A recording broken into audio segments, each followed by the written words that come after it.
Hello, welcome to the Belper Chess Club channel. I'm just going to do an updated introduction on the purpose of the channel. Um, it's an updated introduction because originally the purpose of the channel was that it was just going to be exclusively for Belper Chess Club members.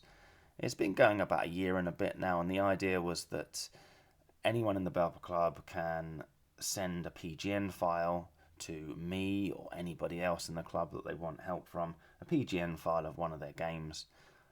I or whoever else they wanted help from will go through that game to the best of their ability, trying to pitch it at the right level and hopefully give some help to that player.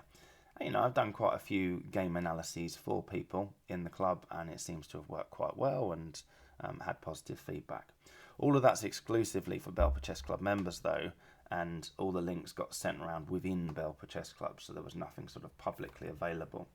So the reason for the updated introduction is that that's kind of gone dry for quite a while now. I've had very few PGN links of PGN files of games people have played sent to me. And I've ended up just sort of making my own videos anyway on endgame stuff. In particular, I've been going through this book, Dvoretsky's Endgame Manual, but there's other endgame books I've been going through. At the Belper Chess Club, we've also, this will be the third summer running that we've done some summer training, basically trying to improve various aspects of our game, and those sessions have been pretty endgame focused so far. So yeah, I've ended up just sort of making some endgame videos, and they're sort of publicly listed. Anyone can look at them. So if you find them useful, great. So if you're interested in chess and you find the stuff that Belper Chess Club are putting together useful, fantastic, and yeah, you help yourself. Like I say, there's no sort of titled players in the club. There's no international masters or grandmasters. I'm not claiming to be a strong player or anything. It's just us doing our best. So anything that's chess related and a Belper Chess Club member wants to make a video of it, we can put it on this channel.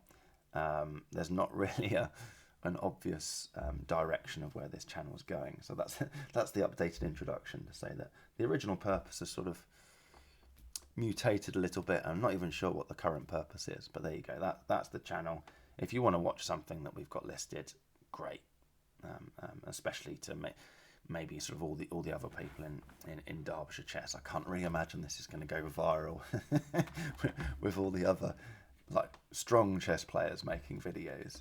We're not weak chess players, but we're not all the help you can get out there. There's just sort of a plethora of chess information, isn't there, from top chess players. But someone from Derbyshire, and it might be quite good fun to sort of see a video from someone else you know. Anyway, so that's the purpose of the channel. That was a 3 minutes. You're probably bored senseless already listening to that, especially if you're not from Belper or Derbyshire, so you're probably not with us anymore. But let's do something chess related just to finish off this updated introduction to the Belper Chess Club channel. And it's one of my favourite endgame positions.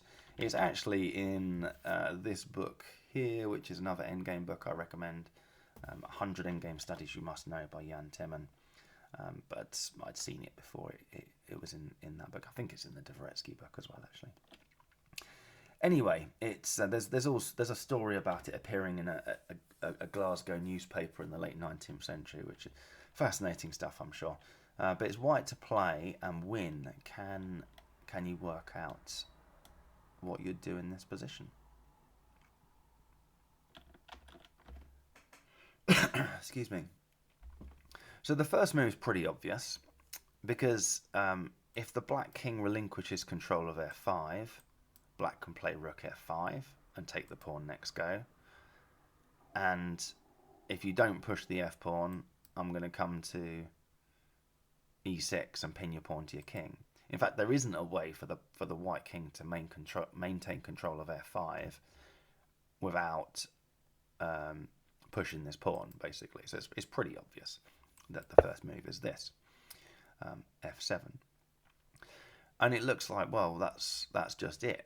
The rook can't stop the pawn. It's queen versus rook, which is a theoretical win.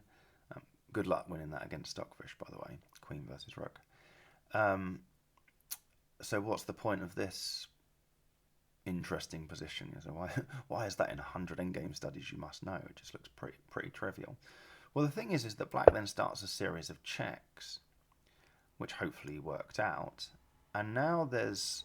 Well, white's got a problem. And you can actually come up with a set of rules to sort of summarize that problem. The first rule, if you like, is that you can't go to the 7th rank.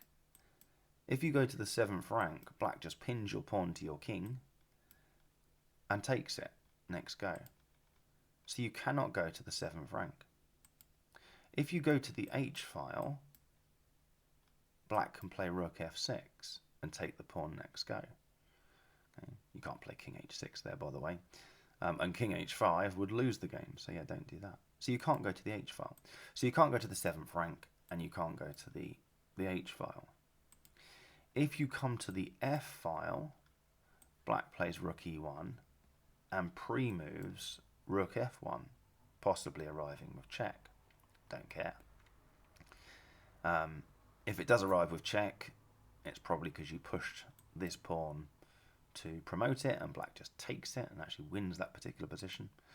If it doesn't really matter. We can play rook e1, we're doing this, and then next move we're going to take whatever's on the F file, okay, whether your king had to get out of the way or not.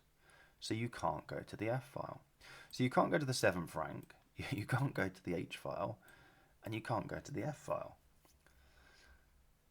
So the first move's pretty obvious. But then, how do you progress? Because black's just going to keep checking you. And we can't seem to go anywhere other than those limited squares on the G file. You know, we're not allowed to go to... We're in a pretty tight box here. We can go to these squares, but that's it. So how do you progress? Well, the point is you have to think about, well, hang on, why couldn't we go to the F file? Well, you can't go to the F file. You can't go to the F file here, for example, because black will come to rook, down to E1 with the rook, and they'll pre-move rook F1. But they can only do that because there's space. There's space here. So the idea is you come down the G file and take away black's space. So king g3, king f3 would have also done it there, by the way. It doesn't actually matter particularly, I think, here. So king f3, black will play rook e1, and then you come to f2, and black's out of space. Or you could have played king g3, rook e3 check, king f2, and black's out of space. And you might be thinking, well, yeah, that was vaguely interesting, but is that really one of the endgames I must know? I'm not impressed yet. It was good, but I'm not impressed yet. Well, black's not finished, and hopefully you will be impressed after this next bit. I certainly was. So rook e4, black's not finished. And if white sees what black's got coming, they can play king f3, you go rook back to e1. So alright, king g3, but then we're back into the checking business. The only way that white can stop these checks, remember they can't go to the H file, is to eventually go into these positions. And the problem is that when you queen, rook f4 check picks up the queen if you move your king, or stalemate if you take it. So then and I've shown people this position over the board, and they kind of just don't know what to do at this point, because their only try was, they can't go to the H file, they can't go to the 7th rank, they can't go to the F file unless they do it down here, on these squares where black's run out of space. But white's got this sneaky extra trick where they just play their rook to E4, and all you can really do is go back and forth. So the finesse of this puzzle, this study, the thing that makes it one of the 100 endgames you must know, the thing that makes it one of my favourite chess puzzles, and rather than just sort of a vaguely interesting but not particularly interesting rook versus pawn situation, is, where should we get to? We don't queen, we rook. And then it's a king and a rook versus a king and a rook, which obviously is just a draw, so that you wouldn't think to do that. You wouldn't think king, rook versus king, but why would you think to do that? The thing is that white's threatening checkmate straight away. and black has no way to stop it. They can't move their king out of a checkmated position. I'm going to say it's checkmate straight away. Obviously, we've got this irrelevant one move delay of the checkmate. So black would then look for checks. They haven't got any.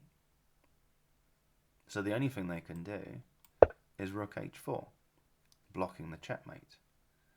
But then we play king g3, threatening another checkmate, and attacking the black rook. And black's dead. Brilliant study, one of my favourites, and nothing to do with the Belper Chess Club channel, but it's just that the Belper Chess Club channel needed an updated introduction because it's sort of a bit mutated away from being exclusively for Belper Chess Club members.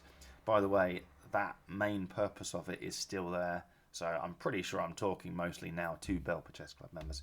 If you've got a game that you've played and it went wrong in the opening, the middle game, or the end game, whatever, and you think I can help, send me a PGM file of the game and I'll go through it with you. If you're just sort of more into Derbyshire chess more widely, or even a chess player from outside Derbyshire who's for some reason watching our videos, and hello, welcome to you as well. And anything on our channel that you find useful, great, you know, sort of give back to the chess playing world, I suppose. I've watched loads of chess videos myself on YouTube in the 3.5, 4 years I've been back into chess, and yeah, they're great. I've got a lot of help from all some really good chess videos out there. So maybe this is just me giving something back to all those people, or the chess community as a whole. Anyway, that's how the Belper Chess Club channel works, and hope you enjoyed that particular study.